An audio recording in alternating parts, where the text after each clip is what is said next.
Lundi 1er août, atelier pierre et sculpture. Guy Arbonnier. Bonjour Monsieur Arbonnier. Bien, bonjour. Donc c'est le premier jour de congé. Magnifique, ça fait du bien. Et donc nous sommes à la veille d'aller poser donc cette cheminée assez remarquable quand même. Elle est très remarquable. Et donc là c'est vraiment la finition. Une fois que c'est monté, on a des petites choses à faire. Et est-ce qu'on fait évidemment tout à la main? Parce que là, en fait, toute la gravure est en haut relief et on ne peut plus se permettre de changer quoi que ce soit. Et donc simplement, on va remettre en valeur tout ça, en fait.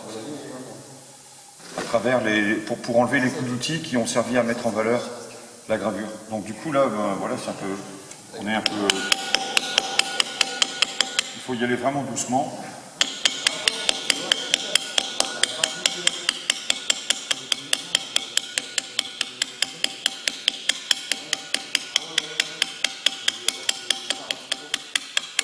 Oui, effectivement, un travail très minutieux. Toujours le vieil adage, patience et longueur de temps font plus que force dit que rage.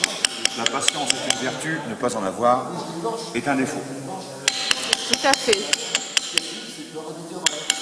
Et cette cheminée va partir à quel endroit? Elle est destinée à décorer quelle maison? Elle va partir en Belgique. C'est un peu particulier parce qu'elle va ornementer une très grande salle, qui est une salle de réception funéraire. Donc forcément les gens appelés à côtoyer cette salle sont dans la peine d'avoir perdu quelqu'un. Et donc on a essayé de faire quelque chose qui soit à la fois joli, puisque en fait dans cette grande pièce il n'y a que la cheminée, deux armures médiévales du 15e de chaque côté, un piano quart de queue, table chaise et puis c'est tout. Magnifique. Et du coup on a pensé à travailler grâce à Bruno, qui est un radiesthésiste et géobiologue, à travailler sur des symboles très forts qui rayonnent positivement de manière à ce que les gens ne se rendent pas compte mais que cette cheminée émane du positif. Vous allez loin dans le symbole. C'est la première fois que je fais un travail, alors il y a ce que l'on voit, il y a la taille de pierre, la gravure, la sculpture, mais il y a ce que l'on ressent. Et donc,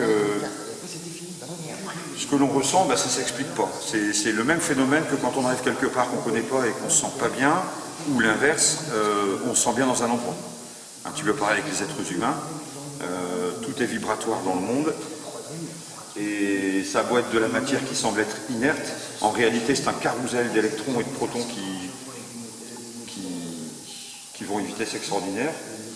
On n'a pas du tout cette impression de vide quand on voit la matière, on a l'impression que la matière est solide, en réalité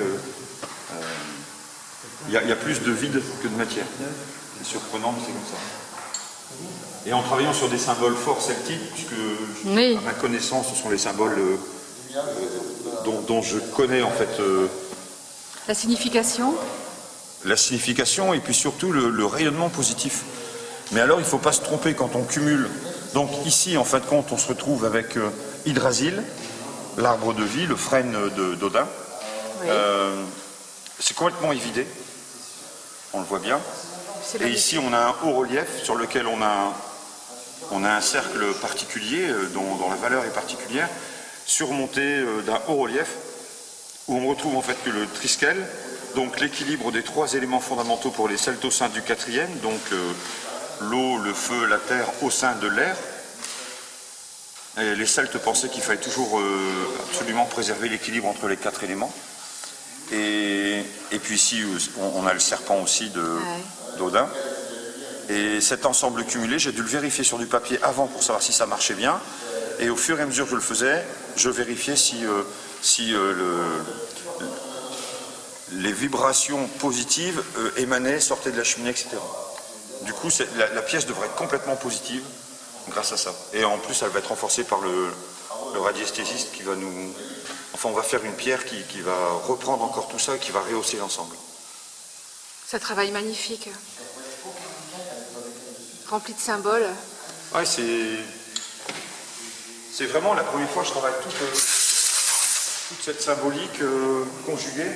Alors évidemment, dedans, on retrouve la spirale d'or. Alors ça ne se voit pas, mais elle est suggérée. Et c'est pareil, on retrouve le nombre d'or partout et dans toutes les dimensions. Ce fameux nombre d'or, on pourrait en dire long sur le nombre d'or. Tellement de livres qui ont été écrits et on n'a pas fini d'en parler. Mais simplement, la même cheminée qui n'est pas sur le nombre d'or ne résonne pas de la même façon. Donc il y a la cheminée et les sentiments que l'on met dans ce que l'on fait. Donc du coup, ça s'imprègne dans la pierre ou dans n'importe quelle matière. Et si en plus on fait attention à un respect géométrique remarquable, et ben du coup ça se conjugue.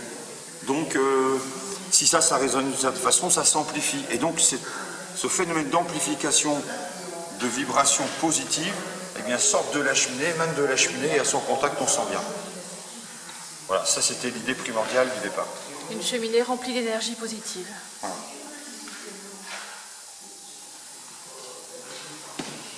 Et donc son propriétaire va être normalement très heureux avec cette cheminée.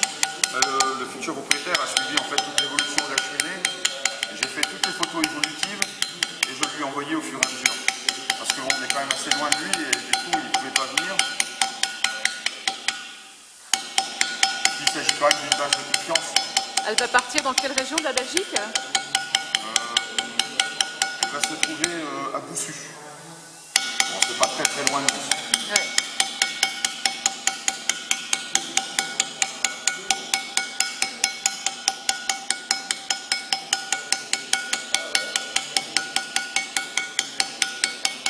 Bien, un grand bravo à vous, monsieur Arbonnier, et puis rendez-vous à la pause de la cheminée Ouais, on a hâte parce que et rendez-vous. On a prévu quelque chose avec des pointes de Hongrie, les fonds qui vont au fond, et du coup c'est l'ensemble qu'il faut voir. Ça...